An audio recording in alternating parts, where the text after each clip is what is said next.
ધોરણ 10 સામાજિક વિજ્ઞાન વિષયમાં અર્થશાસ્ત્રનો 15મો પાઠ છે.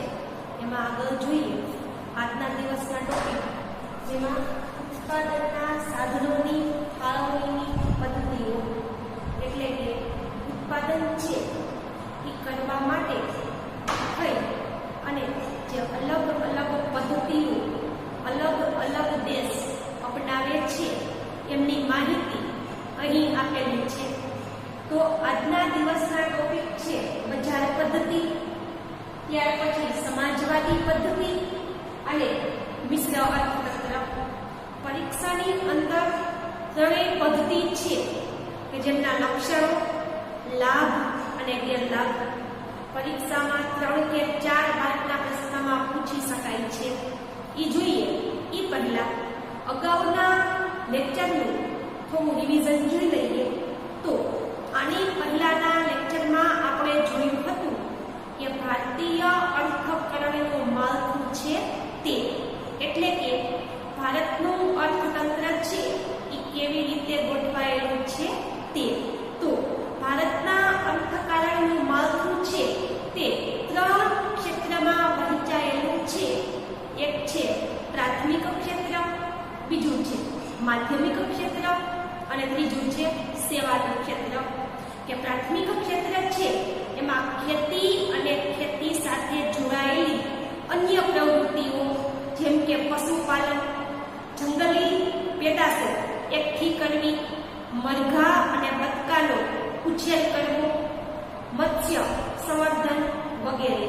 ટૂંકમાં ખેતી અને ખેતી સાથે જોડાયેલી તમામ પ્રવૃત્તિઓ છે એને પ્રાથમિક ક્ષેત્રની એટલે કે પહેલી પ્રકારની અર્થતંત્રની પ્રવૃત્તિઓ અથવા તો કાર્ય કહે છે. બીજું છે માધ્યમિક ક્ષેત્ર, કે માધ્યમિક ક્ષેત્રની અંદર નાના મોટા ઉદ્યોગો છે તે, કે જેમાં ટાંચણીથી લઈ અને મોટા યંત્ર અને ઓજારો છે તે બનાવવાના ઉદ્યોગોનો સમાવેશ માધ્યમિક એટલે કે બીજા નંબરના ક્ષેત્રમાં કરવામાં આવે છે. એટલે કે માધ્યમિક ક્ષેત્રમાં નાના અને મોટા પાયાના અને ચાવી ઉદ્યોગો છે એમની પ્રવૃત્તિઓ છે કે જેમાં બાંધકામ, વીજળી, ગેસ વગેરે જેવા ઉદ્યોગો છે તે સંકળાયેલા છે. ત્રીજું છે સેવાનું ક્ષેત્ર, કે વ્યક્તિ અથવા તો ગ્રાહકને સેવા પૂરી પાડી અને ત્યાર પછી એમની પાસેથી આવક અથવા તો વળતર પ્રાપ્ત કરવામાં આવે એને સેવાનું ક્ષેત્ર કહે છે. જેમ કે બેંક, વીમો, ત્યાર પછી શિક્ષણ, વેપાર વગેરે. તો આ બધી જ વસ્તુ છે તે સેવાના ક્ષેત્રમાં સમાવેશ પામે છે. કોઈ પણ દેશ હોય કે જે વિકાસશીલ દેશ હોય તો ત્યાં મોટા ભાગે પ્રાથમિક ક્ષેત્ર છે એના દ્વારા મોટે ભાગે અર્થતંત્ર ચાલતું હોય છે. કે વિકાસશીલ દેશોમાં પ્રાથમિક ક્ષેત્રનું પ્રભુત્વ વધારે હોય છે, પરંતુ જેમ જેમ દેશ વિકાસ કરવા લાગે, વિકસિત થવાની હરોળમાં જવા લાગે ત્યારે પ્રાથમિક ક્ષેત્રનું મહત્વ ધીમે ધીમે ઘટી જાય છે અને માધ્યમિક અને સેવાના ક્ષેત્રનું પ્રભુત્વ વધવા લાગે છે. ત્યાર પછી ઉત્પાદનના સાધનો છે ઈ આપણે જોયા હતા કે ઉત્પાદનના સાધનો છે એ મુખ્ય 4 પ્રકારમાં વહેંચાયેલા છે. કે જેમાં એક છે જમીન, કે અર્થશાસ્ત્રની પરિભાષા પ્રમાણે જોઈએ તો જમીન એટલે તમામ પ્રકારની કુદરતી સંપત્તિ કે જેમાં પૃથ્વી ઉપર આવેલા જંગલો, પહાડો, પેટાળમાં આવેલા ખનિજો અને ધાતુઓ આ બધાનો સમાવેશ અર્થશાસ્ત્રની પરિભાષામાં જમીન તરીકે થાય છે. બીજું છે મૂડી, એટલે કે માનવીય બનાવેલી વસ્તુઓ અથવા તો માનવ સર્જિત વસ્તુઓ છે તેમને મૂડી કહે છે. જેમ કે મકાન, યંત્ર, ઓજાર વગેરે કે જેનું નિર્માણ અથવા તો જેમનું સર્જન માનવીએ કર્યું છે તેમને મૂડી કહે છે.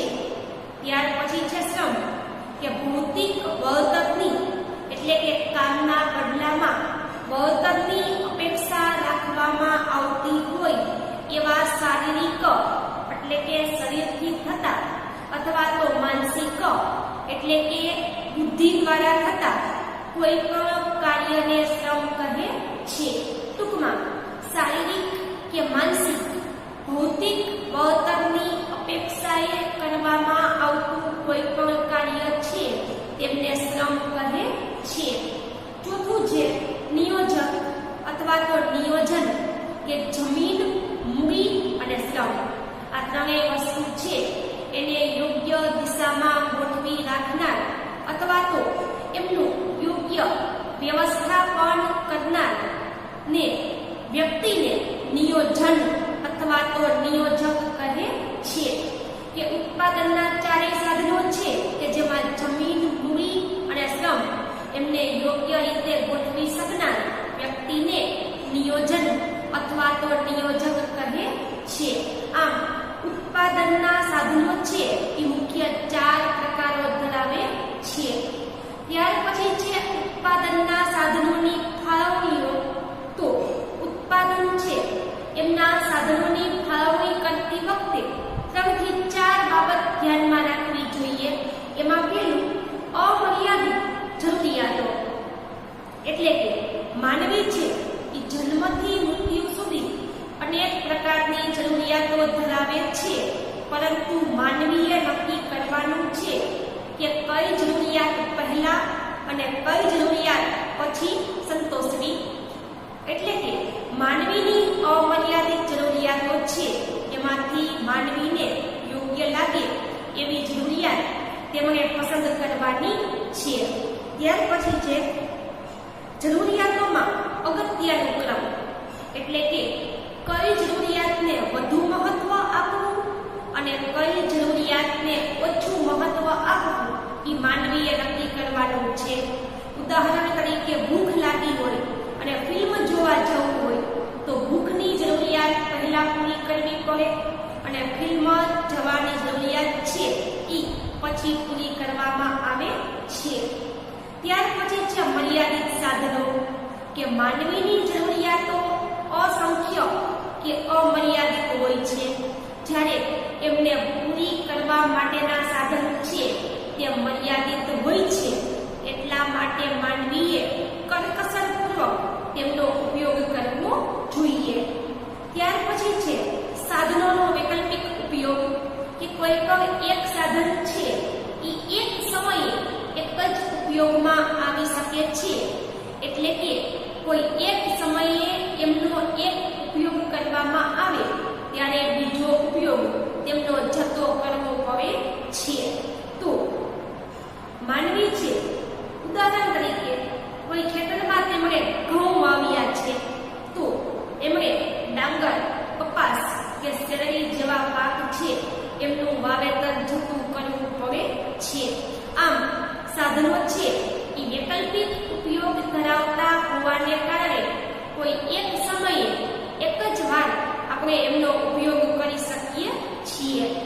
ત્યાર પછી ઉત્પાદનના સાધનોની ફાળવણીની પદ્ધતિઓ જોઈએ, કે આ 3 પદ્ધતિમાંથી કોઈ એક પદ્ધતિના લક્ષણ અથવા તો લાભ અને ગેરલાભ પરીક્ષામાં મોટે ભાગે પૂછાય છે.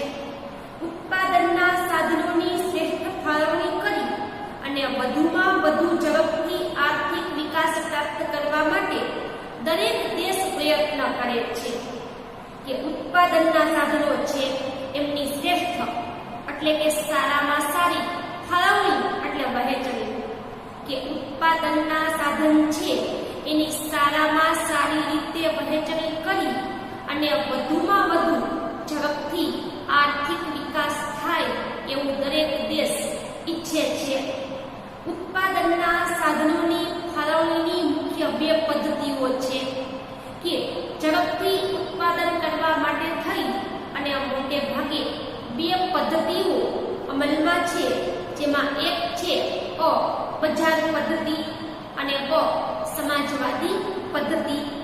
આ બંને પદ્ધતિ એકબીજાથી તદ્દન વિરોધી છે, કે આ બંને પદ્ધતિ છે એ બંનેમાં તફાવત રહેલો છે. એટલા માટે પરીક્ષામાં પણ 3 માર્કના પ્રશ્નમાં તફાવત સ્વરૂપે પણ તે પૂછી શકાય છે. તો આ બંને પદ્ધતિઓનો સમન્વય કરી અને કેટલીક અન્ય પદ્ધતિઓ પણ વિકાસ પામી છે, કે મોટા ભાગના દુનિયાના દેશોમાં કાં તો બજાર પદ્ધતિ અથવા તો સમાજવાદી પદ્ધતિ દ્વારા અર્થતંત્ર ચલાવવામાં આવે છે. પરંતુ ઘણા દેશો છે તેમણે આ બંને પદ્ધતિનો સમન્વય કરવું એટલે કે ભેગું કરવું. તો ઘણા દેશોએ આ બંને પદ્ધતિને ભેગી કરી અને ત્રીજા પ્રકારની પદ્ધતિ એટલે કે મિશ્ર અર્થતંત્ર છે તે અપનાવેલું છે. દરેક દેશ પોતાને અનુરૂપ હોય એવી એક અથવા બીજી પદ્ધતિ સ્વીકારે છે, કે દરેક દેશ પોતાની અનુકૂળતા પ્રમાણે પોતાને યોગ્ય લાગે તેવી પદ્ધતિ છે એ અપનાવે છે. ઉત્પાદનના સાધનોની ફાળવણીની મુખ્ય પદ્ધતિઓ જોઈએ. એમાં અ છે બજાર પદ્ધતિ. અમેરિકા, જાપાન અને ઇંગ્લેન્ડ જેવા દેશોએ પોતાનો આર્થિક વિકાસ કરવા માટે થઈ અને બજાર પદ્ધતિ અપનાવેલી છે. પરીક્ષામાં 2 માર્કના પ્રશ્નમાં પૂછી શકાય કે બજાર પદ્ધતિ કયા કયા દેશોએ અપનાવેલી છે. તો કે અમેરિકા, ઇંગ્લેન્ડ અને જાપાન જેવા દેશોએ. બજાર પદ્ધતિને મૂડીવાદી પદ્ધતિ તરીકે પણ ઓળખવામાં આવે છે, કે બજાર પદ્ધતિ છે એ અન્ય નામે મૂડીવાદી પદ્ધતિ એટલે કે માનવીએ જે મૂડીનું નિર્માણ કર્યું છે તેવી મૂડીવાદી પદ્ધતિ તરીકે પણ ઓળખાય છે. પરીક્ષામાં આ પણ પૂછી શકાય કે બજાર પદ્ધતિ અન્ય કયા નામથી ઓળખાય છે. આ પદ્ધતિમાં ઉત્પાદનના સાધનોની ફાળવણી નફાને આધારે થાય છે, કે આ પદ્ધતિ છે એમાં ઉત્પાદનના તમામ સાધનો છે એ નફાને આધારે તેમની વહેંચણી કરવામાં આવે છે. આ પદ્ધતિમાં ઉત્પાદન અને તેની સાથે સંકળાયેલા આર્થિક નિર્ણયોમાં કેન્દ્ર સ્થાને નફો હોય છે, કે બજાર પદ્ધતિ છે તેમાં અને એની સાથે સંકળાયેલા આર્થિક નિર્ણયોમાં ટૂંકમાં બજાર પદ્ધતિમાં અને બજાર પદ્ધતિ સાથે સંકળાયેલા આર્થિક નિર્ણયો છે તેમાં કેન્દ્ર સ્થાને નફો હોય છે. લોકોને જે વિવિધ ઉદ્યોગોમાં મૂડી રોકાણ કરવાનું નફાકારક જણાયું હોય તેમાં તેઓ મૂડી રોકાણ કરે છે, કે બજાર પદ્ધતિમાં લોકો છે એમને બજારની અંદર જે ઉદ્યોગોમાં મૂડીને રોકવાથી નફો થાય તેમ હોય એમ વિચારી અને પોતાને યોગ્ય લાગે તેવા ઉદ્યોગોમાં મૂડીનું રોકાણ કરી અને નફાની અપેક્ષા રાખે છે. ટૂંકમાં બજાર પદ્ધતિમાં મોટા ભાગે નફાને ધ્યાનમાં લેવાય છે, એટલે લોકોને જેમાં નફાકારક લાગે તેમાં તે મૂડીનું રોકાણ કરે છે. આ પદ્ધતિમાં બજાર તંત્ર સંપૂર્ણપણે મુક્ત હોય છે, કે આ પદ્ધતિ છે એમાં બજારો સંપૂર્ણ રીતે મુક્ત હોય છે. સરકારની કોઈ ચોક્કસ આર્થિક નીતિ કે ભૂમિકા હોતી નથી, એટલે કે બજાર પદ્ધતિ સંપૂર્ણ સ્વતંત્ર હોય છે, જેમાં સરકાર છે એમની કોઈ આર્થિક નીતિ એટલે કે સરકારના કોઈ નીતિ નિયમ કે કોઈ ચોક્કસ પ્રકારની ભૂમિકા કે કાર્ય તેઓ કરતા નથી. બજાર તંત્રમાં સ્પર્ધાનું તત્વ અનોખી કામગીરી કરે છે, કે બજાર પદ્ધતિમાં સ્પર્ધા એટલે કે હરીફાઈ જોવા મળે છે. હરીફાઈયુક્ત બજારમાં મહત્તમ નફો મેળવવા કાર્યક્ષમતા વધુને વધુ ઊંચી લઈ જવી પડે છે કે બજારમાં જ્યારે સ્પર્ધા કે હરીફાઈનું વાતાવરણ હોય ત્યારે દરેક વ્યક્તિએ બજારમાં ટકવા માટે થઈ અને મહત્તમ વધુમાં વધુ નફો મેળવવા માટે કે દરેક વ્યક્તિએ બજારમાં ટકવા માટે થઈ અને વધુમાં વધુ એટલે કે મહત્તમ નફો મેળવવા માટે કાર્યક્ષમતા એટલે કે પોતાની કાર્ય કરવાની રીત છે એમાં સુધારો કરી અને વધારેમાં વધારે નફો પ્રાપ્ત થાય એવા પ્રયત્ન કરવા જોઈએ. આ પ્રક્રિયાને કારણે અનેક નવા સંશોધનો થાય છે કે બજાર પદ્ધતિમાં હરીફાઈ હોય છે અને હરીફાઈમાં ટકવા માટે થઈ અને કંઈક નવી વસ્તુની શોધ કરવી પડે છે.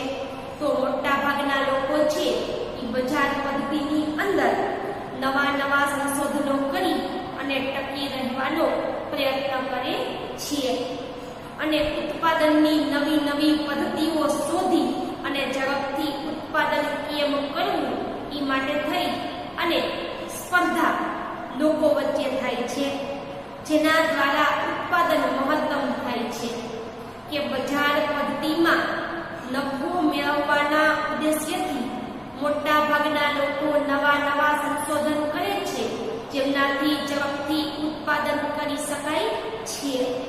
આના લીધે દેશનો વિકાસ ઝડપથી થાય છે કે જ્યારે અર્થતંત્રમાં નવા સંશોધનો થાય, બજારમાં હરીફાઈનું તત્વ હોય ત્યારે દેશ ઝડપથી આર્થિક રીતે વિકાસ કરી શકે છે.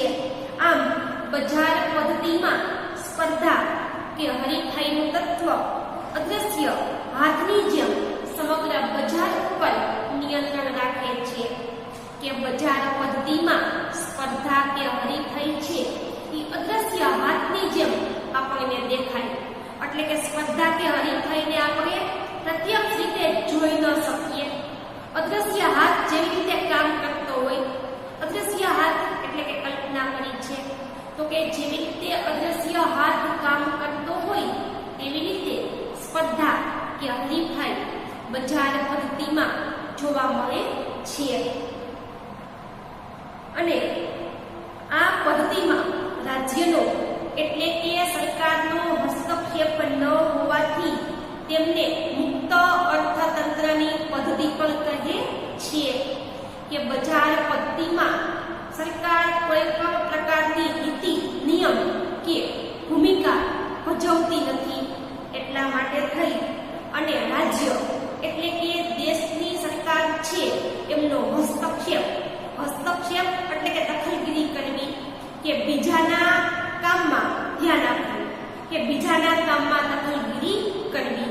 તો બજાર પદ્ધતિમાં સરકાર કોઈ પણ જાતની દખલગીરી કરતી નથી એટલે કે હસ્તક્ષેપ કરતી નથી.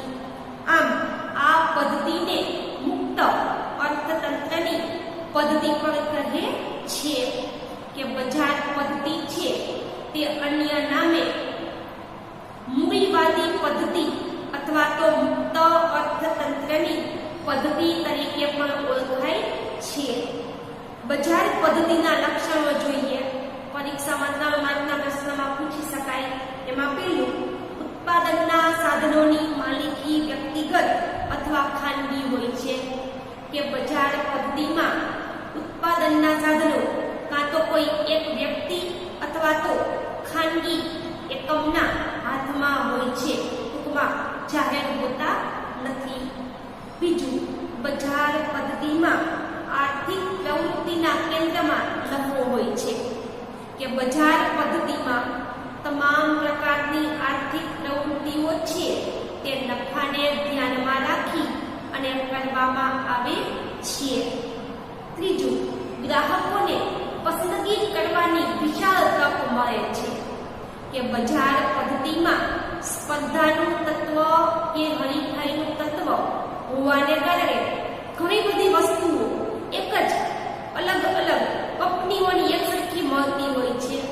તો ગ્રાહકો છે એને અલગ કંપનીની પેદાશોમાંથી પસંદગી કરવાની વિશાળ એટલે કે મોટી તક પ્રાપ્ત થાય છે. સરકારનો હસ્તક્ષેપ બજાર પદ્ધતિમાં હોતો નથી, એટલે કે સરકાર બજાર પદ્ધતિમાં કોઈ પણ જાતની દખલગીરી કરતી નથી. પાંચમું, ઉત્પાદનના સાધનોની ફાળવણી નફા આધારિત હોય છે, કે ઉત્પાદનના તમામ સાધનો છે એ નફાને ધ્યાનમાં રાખી અને ઉત્પાદન કરે છે. અને છઠ્ઠું, આર્થિક નિર્ણય ભાવતંત્રને આધારે લેવાય છે, કે ભાવતંત્ર એટલે કઈ વસ્તુનો કેટલો ભાવ નક્કી કરવો તે નિર્ધારિત કરતું તંત્ર, એટલે આર્થિક નિર્ણય ભાવતંત્રને ધ્યાનમાં રાખીને કરવામાં આવે છે. ફરીથી એકવાર જોઈ લઈએ તો કે બજાર પદ્ધતિના લક્ષણો છે એમાં એક, વ્યક્તિ એમની માલિક હોય છે. પછી આર્થિક પ્રવૃત્તિના કેન્દ્રમાં નફો હોય છે. ગ્રાહકોને પસંદગી કરવાની મોટી તક પ્રાપ્ત થાય છે.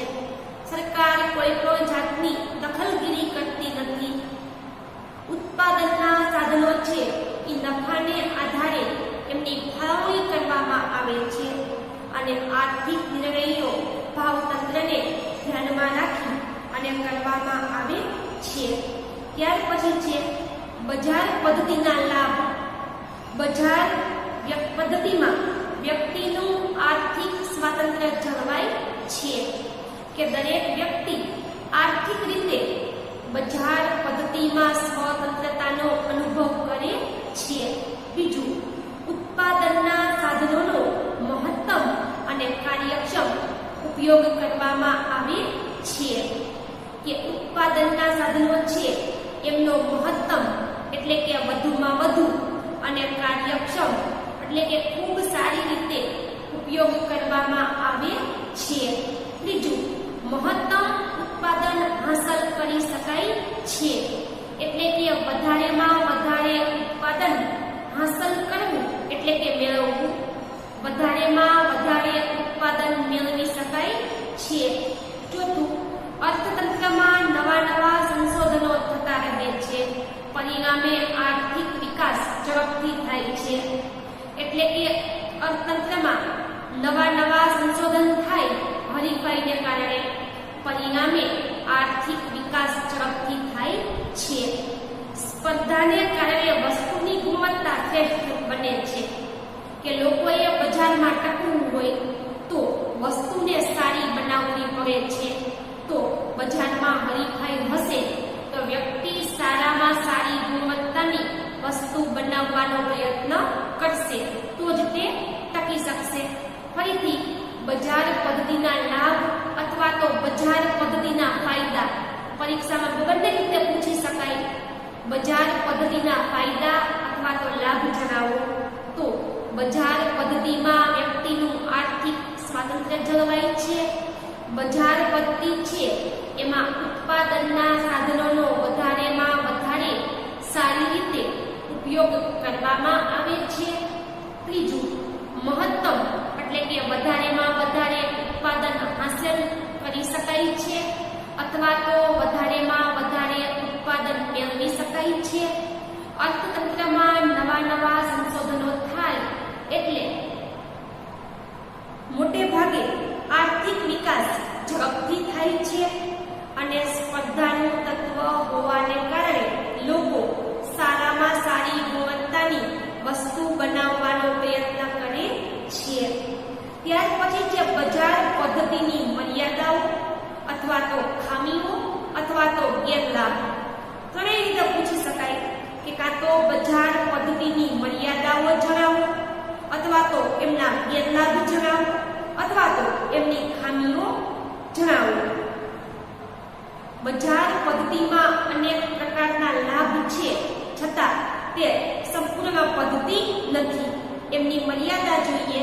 એમાં પહેલું, નફાને ધ્યાનમાં રાખીને ઉત્પાદન થતું હોવાથી મોજશોખની વસ્તુઓનું ઉત્પાદન વધે છે અને પ્રાથમિક જરૂરિયાતોની વસ્તુઓનું ઉત્પાદન ઘટે છે.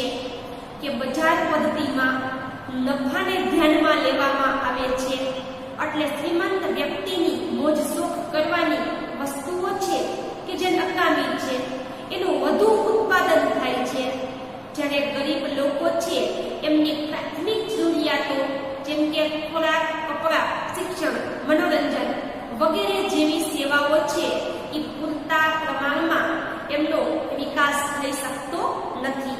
એટલે કે નફાને ધ્યાનમાં રાખીને ઉત્પાદન કરવામાં આવે છે, એટલે મોજ શોખની વસ્તુનું ઉત્પાદન વધે છે અને પ્રાથમિક જરૂરિયાતની વસ્તુઓ છે એનું ઉત્પાદન ઘટે છે. બીજું, રાજ્યની કોઈ નીતિ વિષયક ભૂમિકા અહીં ન હોવાથી કુદરતી સંપત્તિનો દુર્વ્યય થાય છે. કે રાજ્ય એટલે દેશની સરકાર સમજવી, તો દેશની સરકાર બજાર પદ્ધતિમાં કોઈ પણ જાતની દખલગીરી કરતી નથી. એટલા માટે લોકો કુદરતી સંપત્તિનો દુર્વ્યય એટલે કે બગાડ કરે છે અથવા તો એમને બગાડી નાખે છે. ગ્રાહકોની બજાર વિશેની અજ્ઞાનતાને કારણે તેમનું શોષણ થાય છે.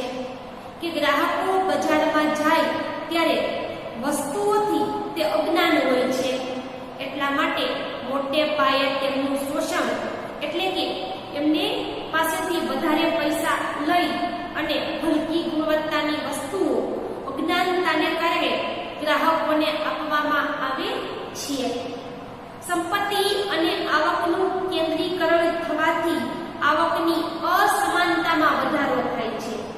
કે સંપત્તિ અને આવક એમનું કેન્દ્રીકરણ એટલે એક જ વ્યક્તિના હાથમાં હોય, બીજાના હાથમાં એ વ્યક્તિ જવા દેતો નથી. તો બજાર પદ્ધતિમાં આવક અને સંપત્તિ કોઈ એક અથવા તો થોડાક લોકોના હાથમાં હોય છે, જેટલા માટે સંપત્તિનું કેન્દ્રીકરણ થાય છે અને આવકની અસમાનતામાં વધારો થાય છે. ઇજારાશાહી, આર્થિક અસ્થિરતા અને મજૂરોનું શોષણ થવાનો ભય રહે છે. કે બજાર પદ્ધતિ છે એમાં ઇજારાશાહી એટલે શું? કે કોઈ પણ એક વ્યક્તિ છે, ઉદાહરણ તરીકે એક ઉદ્યોગપતિ છે, એ કંઈક વસ્તુ બનાવવાની ટેકનિક જાણે છે તો એ બીજાને શીખવતો નથી અને પોતાને જે વસ્તુ બનાવતા આવડે છે એ મોંઘી કિંમતે બજારમાં વેચે છે, કે જેને કારણે બધા જ લોકો એમની કંપનીની જ વસ્તુ ખરીદશે. કે બજારમાં એક જ કંપની કોઈ વસ્તુ બનાવતી હોય કે લોકોના જીવન માટે તે ખૂબ જ જરૂરી હોય, તો આવું જ્યારે થાય તો આમને ઇજારાશાહી કહે છે.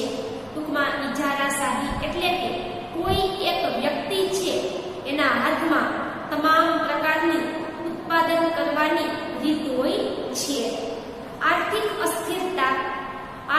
અસ્થિરતા એટલે કે અર્થતંત્ર છે એ સ્થિર રહી શકતું નથી અને મજૂરોનું શોષણ, કે મોટા ભાગના મજૂરો છે એમનું શોષણ કરવામાં આવે છે. ત્યાર પછી છે સમાજવાદી પદ્ધતિ. કે બજાર પદ્ધતિની અનેક ખામીઓ અને નિષ્ફળતાને પરિણામે સમાજવાદી પદ્ધતિનો ઉદ્ભવ થયો છે. કે બજાર પદ્ધતિની અનેક પ્રકારની ખામી અને નિષ્ફળતાને કારણે સમાજવાદી પદ્ધતિનો ઉપયોગ થયો, જેમાં રશિયા અને ચીન આ બંને દેશોએ સમાજવાદી પદ્ધતિ અપનાવી અને પોતાના દેશનો આર્થિક વિકાસ કર્યો. પરીક્ષામાં પૂછી શકાય કે કયા દેશોએ સમાજવાદી પદ્ધતિ અપનાવી હતી, તો કે રશિયા અને ચીન. સમાજવાદી આર્થિક પદ્ધતિ બજાર પદ્ધતિ કરતા તદ્દન એટલે કે સાવ વિરોધી છે. સમાજવાદી આર્થિક પદ્ધતિમાં બધા જ આર્થિક નિર્ણય રાજ્યતંત્ર દ્વારા લેવામાં આવે છે. કે સમાજવાદી આર્થિક પદ્ધતિ છે તેમાં તમામ પ્રકારના નિર્ણય દેશની સરકાર દ્વારા કરવામાં આવે છે. ઉત્પાદનના બધા જ સાધનોની માલિકી દેશની સરકારની હોય છે. કે સમાજવાદી પદ્ધતિ છે તેમાં બધા જ પ્રકારના આર્થિક નિર્ણય સરકાર કરે છે. ઉત્પાદનના તમામ સાધનોની માલિકી સરકાર ભોગવે છે. આ પદ્ધતિમાં સમગ્ર અર્થતંત્ર સંચાલન પણ રાજ્ય એટલે કે દેશની સરકાર કરે છે. તો કે સમાજવાદી પદ્ધતિ છે એનું સંચાલન દેશની સરકાર કરે છે. ઉત્પાદન, મૂડીરોકાણ, સાધનોની ફાળવણી, ઉત્પાદનની વહેંચણી વગેરે સમાજની જરૂરિયાતને ધ્યાનમાં રાખીને રાજ્ય દ્વારા કરવામાં આવે છે. કે કેટલું ઉત્પાદન કરવું, મૂડીનું રોકાણ કેમ કરવું, ઉત્પાદનના સાધનોની ફાળવણી કેવી રીતે કરવી, આ બધું જ સરકાર નક્કી કરે છે. સમાજવાદી પદ્ધતિમાં કેન્દ્ર સ્થાને નફો નહીં પણ સમગ્ર સમાજનું કલ્યાણ હોય છે. કે સમાજવાદી પદ્ધતિ નફાને ધ્યાનમાં લેતી નથી પણ સમગ્ર સમાજનું કલ્યાણ એટલે કે આખો સમાજ છે એમનું કલ્યાણ થાય. ચીજ વસ્તુઓનું ઉત્પાદન અને ભાવ રાજ્ય દ્વારા નક્કી કરવામાં આવે છે. કે ચીજ વસ્તુઓ છે એમનું ઉત્પાદન અને ભાવ રાજ્ય સરકાર નક્કી કરે છે. રાજ્યોએ નક્કી કરેલા ઉત્પાદનના લક્ષ્યાંકોને સિદ્ધ કરવાની જવાબદારી રાજ્ય સંચાલિત કારખાનાઓની હોય છે. કે કઈ વસ્તુનો કેવો ભાવ રાખવો એ સરકાર નક્કી કરે છે અને સરકાર છે એમણે નક્કી કરેલા ઉત્પાદનના લક્ષ્યાંકોને ધ્યાનમાં રાખીને સરકારના કારખાના છે એ વસ્તુઓનું ઉત્પાદન કરે છે. ખેતી પણ સરકારની માલિકીની હોય છે.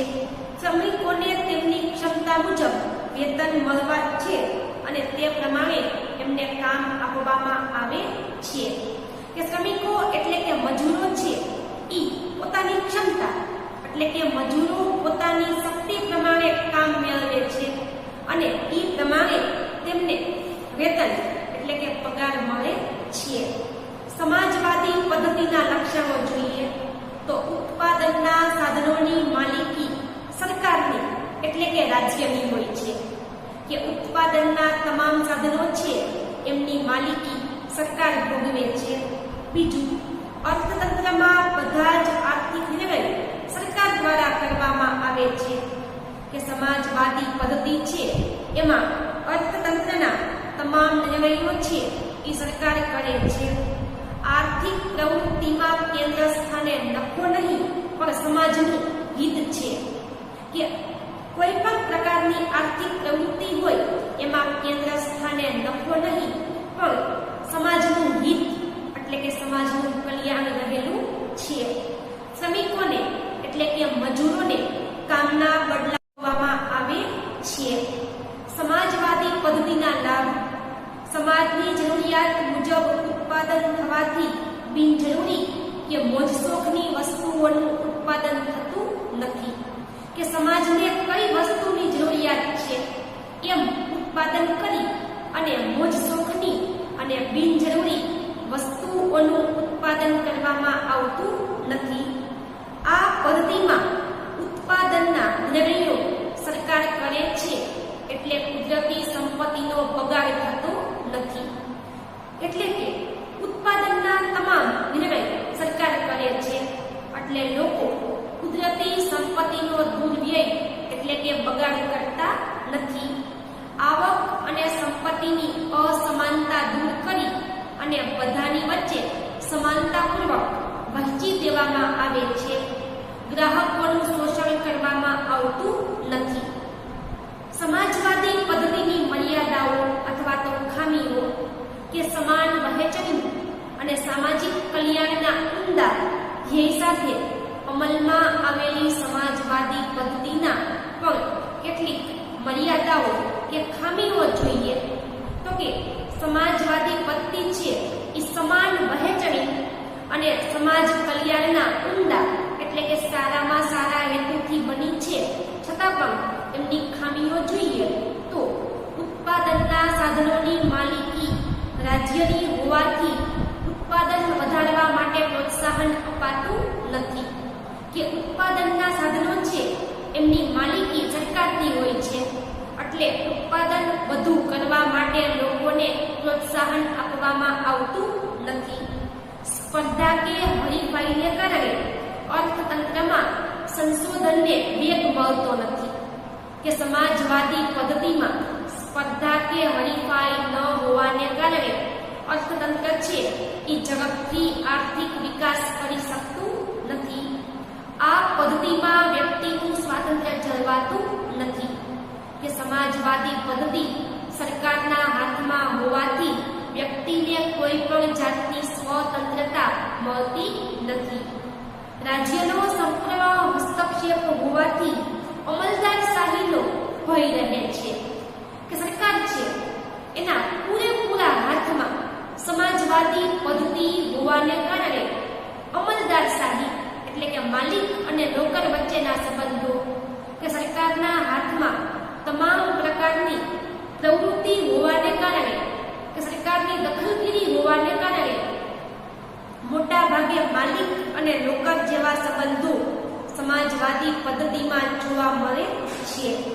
ત્યાર પછી છેલ્લું છે મિશ્ર અર્થતંત્ર, કે બજાર પદ્ધતિ અને સમાજવાદી પદ્ધતિની કેટલીક મર્યાદાઓને કારણે બંને પદ્ધતિઓ છે એની કેટલીક સારી બાબતોનો સુમેળ સાધી અને મધ્યમ માર્ગ તરીકે મિશ્ર અર્થતંત્રની પદ્ધતિ છે તે અપનાવવામાં આવી.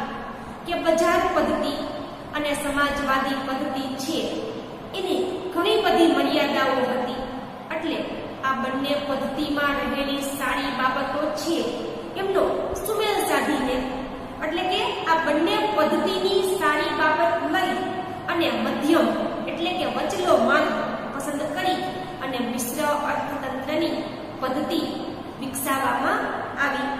મિશ્ર અર્થતંત્ર એટલે એવી આર્થિક પ્રવૃત્તિ જેમાં જાહેર અને ખાનગી ક્ષેત્રનું સહ અસ્તિત્વ હોય, કે મિશ્ર અર્થતંત્ર જેમાં ખાનગી ઉદ્યોગો પણ હોય અને જાહેર સરકારના ઉદ્યોગો બંને સાથે મળી અને સહ અસ્તિત્વ એટલે કે સાથે મળીને કામ કરતા હોય છે, અને આ બંને ક્ષેત્ર એકબીજાના હરીફ નહીં પણ પૂરક બનીને કામ કરતા હોય છે. કે મિશ્ર અર્થતંત્ર છે તેમાં ખાનગી અને જાહેર ઉદ્યોગો છે એ હળી મળીને કામ કરે છે. બંને વચ્ચે હરીફાઈ નથી હોતી, પરંતુ પૂરક એટલે કે એકબીજાને સહકાર આપી અને કામ કરતા હોય છે. આ પદ્ધતિમાં ખાનગી વિભાગમાં ખેતી, વેપાર, નાની વપરાશી માલના ઉદ્યોગો વગેરેની માલિકી વ્યક્તિગત કે ખાનગી હોય છે. કે મિશ્ર અર્થતંત્રમાં વેપાર, પછી ખેતી, પછી નાના વપરાશી માલના ઉદ્યોગો આ બધી જ વસ્તુ કોઈ એક વ્યક્તિ કે ખાનગી માલિકીના હોય છે, જ્યારે ભારે અને મોટા ઉદ્યોગો સંરક્ષણ એટલે કે દેશનું રક્ષણ કરવા માટેના ઉદ્યોગો, રેલવે, વીજળી, રસ્તા, સિંચાઈ વગેરે પાયાના ઉદ્યોગો સરકારની જાહેર મિલકત હસ્તક હોય છે. આ પદ્ધતિમાં બજારો સંપૂર્ણ સ્વતંત્ર હોતા નથી, કે મિશ્ર અર્થતંત્રમાં બજાર સંપૂર્ણ રીતે સ્વતંત્ર હોતી નથી. સરકાર દ્વારા જુદી જુદી રીતે અંકુશ મૂકવામાં આવે છે, કે સરકાર અલગ અલગ રીતે અંકુશ એટલે કે નિયંત્રણ મૂકી અને બજારને પોતાના કાબૂમાં રાખે છે. જેમ કે સમાજમાં અનિચ્છનીય વસ્તુઓનું ઉત્પાદન થતું અટકાવવા માટે રાજ્ય એની ઉપર ઊંચા કરવેરા નાખે છે. કે સમાજમાં અનિચ્છનીય એટલે કે સમાજનું શોષણ કરતી હોય અથવા તો બિનજરૂરી વસ્તુઓનું ઉત્પાદન થતું હોય એવું ન થાય, કે શ્રીમંતોની મોજશોખની વસ્તુઓ છે એમનું ઉત્પાદન ન થાય એટલા માટે સરકાર એની માથે કરવેરા નાખે છે. અને એવી જ રીતે પછાત વિસ્તારો હોય ત્યાં ઉદ્યોગો સ્થાપવા માટે સરકાર સબસિડી અને કરવેરામાં રાહત જેવા પ્રોત્સાહન આપે છે. કે એક બાજુ બિનજરૂરી વસ્તુનું ઉત્પાદન ન થાય એ માટે સરકાર ધ્યાન રાખે છે, તો બીજી બાજુ દેશના પછાત વિસ્તારો છે એમનો વિકાસ થાય, ત્યાં ઉદ્યોગોની સ્થાપના થાય એટલા માટે સરકાર સબસિડી આપે. તો કે સબસિડી એટલે શું? કે કોઈ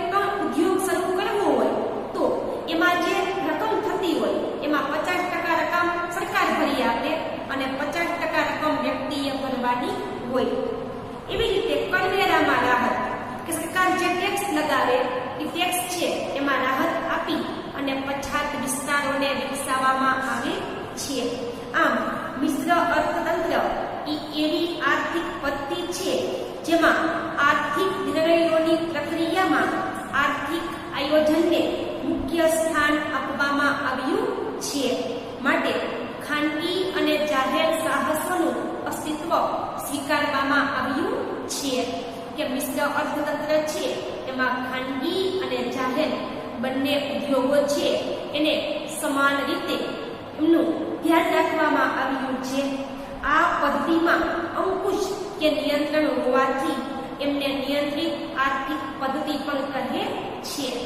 પરીક્ષામાં પૂછી શકાય કે મિશ્ર અર્થતંત્ર અન્ય કયા નામથી ઓળખાય છે? તો કે નિયંત્રિત આર્થિક પદ્ધતિ તરીકે. ભારત અને ફ્રાન્સ આ બંને દેશોએ મિશ્ર અર્થતંત્રનો માર્ગ અપનાવેલો છે. આર્થિક નિર્ણય અને ઉત્પાદનના સાધનોની ફાળવણી માટે બજાર પદ્ધતિ, સમાજવાદી પદ્ધતિ અને મિશ્ર અર્થતંત્ર એમની આપણે માહિતી મેળવી. પણ વિશ્વના કોઈ પણ દેશમાં આજે 100% બજાર પદ્ધતિ કે 100% સમાજવાદી પદ્ધતિ જોવા મળતી નથી. પણ મોટા ભાગના દેશોમાં મિશ્ર અર્થતંત્ર છે એ જોવા મળે છે. અને આ બંને પદ્ધતિઓ પોતાનું વિશિષ્ટ સ્વરૂપ ગુમાવી અને એકબીજામાં ભળી ગઈ અને મિશ્ર અર્થતંત્ર તરીકે અસ્તિત્વમાં આવી. બજાર પદ્ધતિમાં આજે આયોજન અને રાજ્યનું નિયંત્રણ જોવા મળે છે કે જે દેશમાં બજાર પદ્ધતિ છે એ આયોજન દ્વારા અને સરકારના નિયંત્રણ દ્વારા ચાલે છે, તો સમાજવાદી પદ્ધતિ છે એમાં લોકોને આર્થિક છૂટછાટ અને સ્વતંત્રતા આપવામાં આવી છે. પરંતુ મિશ્ર અર્થતંત્ર છે એની ખામીઓ પણ છે જે પરીક્ષામાં 2 માર્કના પ્રશ્નમાં પૂછી શકાય. જેમાં આર્થિક અસ્થિરતા, સંકલનનો અભાવ. આર્થિક અસ્થિરતા એટલે શું? કે અર્થતંત્ર સ્થિર રીતે કામ કરી શકતું નથી. સંકલનનો અભાવ એટલે કે સંકલન એટલે કે હળી મળીને રહેવું. લોકો હળી મળીને રહી શકતા નથી. આર્થિક નીતિઓમાં અસાતત્યતા કે આર્થિક નીતિ એટલે કે નીતિ નિયમ કે કાયદા કે સરકારે બનાવેલા નીતિ નિયમ કે કાયદા છે એમાં અસાતત્યતા એટલે કે બધાને એક સરખા નીતિ નિયમ લાગુ પડતા નથી. અને આર્થિક વિકાસનો દર ઝડપથી ઊંચો આવતો નથી. આવી મર્યાદાઓ છે તે મિશ્ર અર્થતંત્રમાં જોવા મળે છે. પરંતુ વિશ્વના મોટા ભાગના દેશો છે જે હાલમાં આ ત્રણમાંથી કોઈ પણ એક પદ્ધતિ તેમણે અપનાવેલી છે. પરંતુ મોટા ભાગના દેશો છે એમણે મિશ્ર અર્થતંત્ર છે એમનો માર્ગ અપનાવેલો છે. તો આજના દિવસે 15મો પાઠ છે તે પૂરો થાય છે. ત્યાર પછીનો નેક્સ્ટ વિડિયો છે એમાં આપણે ઇતિહાસનો બીજો